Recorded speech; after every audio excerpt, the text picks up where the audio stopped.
TPP trade agreement pa.sses with 11 member states. The Comprehensive and Progressive Agreement for Trans-Pacific Partnership, TPP-11, trade agreement has passed with its 11 remaining member nations despite the withdrawal of the United States a year ago, and will be signed in Chile in March, according to Australian Prime Minister Malcolm Turnbull. "We stuck with the TPP. There have been some hills and hollows and some twists and turns along the way since the APEC meeting in Lima in 2016, after it was known that President Trump would pull out," Turnbull told media on Wednesday. "A quarter of our exports go to the countries of the TPP-11, including Japan, Canada, Mexico, Malaysia, Singapore, and others. It is a big deal. A big trade deal at a time when many people said it couldn't be done, after the United States pulled out.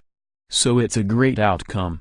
It will mean billions of additional exports and thousands of additional jobs.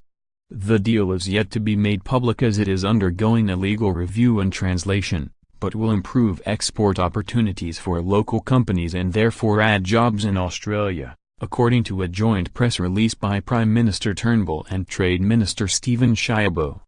The TPP will eliminate more than 98% of tariffs in a trade zone with a combined GDP of $13.7 trillion. The agreement will deliver 18 new free trade agreements between the TPP parties, Turnbull and Shiabo said. For Australia, that means new trade agreements with Canada and Mexico and greater market access to Japan, Chile, Singapore, Malaysia, Vietnam, and Brunei.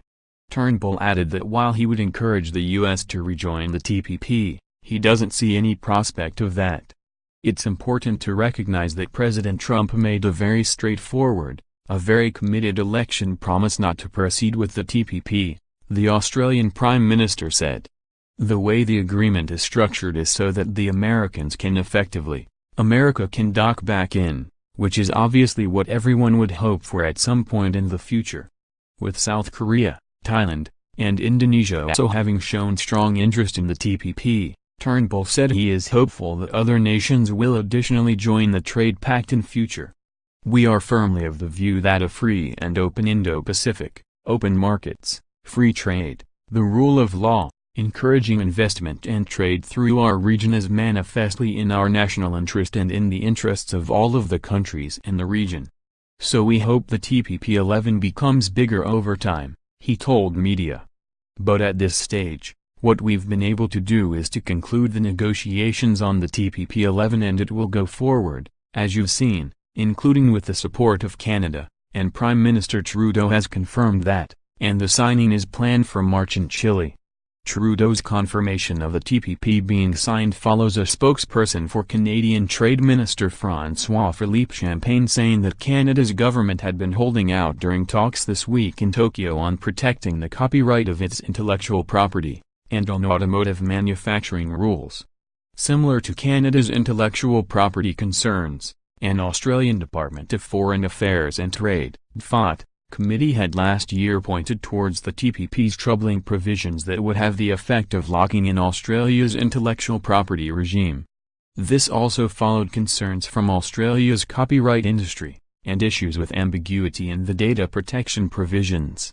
The original TPP was signed in February 2016 by the United States, Australia, Canada, New Zealand, Singapore, Vietnam, Malaysia, Japan, Mexico, Peru, Brunei, and Chile. However, it was then dumped by President Donald Trump on his first week in office in favor of bilateral trade deals that promote Trump's America First protectionist policy, despite warnings that he risked abdicating trade leadership in the Asia-Pacific region to China.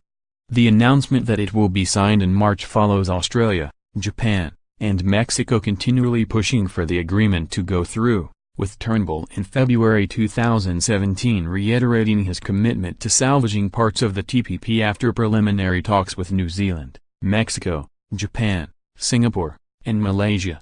The TPP signatory nations in May agreed to examine moving forward with the trade deal without the U.S., with TPP-11 reaching a basic agreement in November. While Turnbull had previously suggested that the TPP could be opened up to China, the Chinese government expressed unwillingness to join, instead favoring its own Regional Comprehensive Economic Partnership (RCEP) deal, which is being negotiated between China, Australia, India, Japan, South Korea, New Zealand, Singapore, Malaysia, Vietnam, Brunei, Cambodia, Indonesia, Laos, Myanmar, the Philippines, and Thailand. At least half of the nations involved in the TPP had said they would instead consider Chinese-led multilateral trade deals such as the RCEP. TPP 11 trade pact talks commence in Japan sans the U.S. The 11 remaining nations in the Trans-Pacific Partnership are continuing talks ahead of signing an expected agreement in March despite objections from Canada on intellectual property rules. Australia actively working on TPP with signatories. The Australian government has confirmed its commitment to the TPP, saying it is actively engaging with TPP signatories on ways to push through the trade deal after the departure of the United States. China balks at joining TPP. China's foreign minister has expressed doubts that the nation will join the TPP after the departure of the U.S. from the free trade agreement, instead pushing the RCEP. TPP, with Trump out, is China in? Trump's withdrawal from the TPP may have ushered in an era of Chinese-led trade deals throughout the world, according to an examination of what each nation is considering instead of the agreement.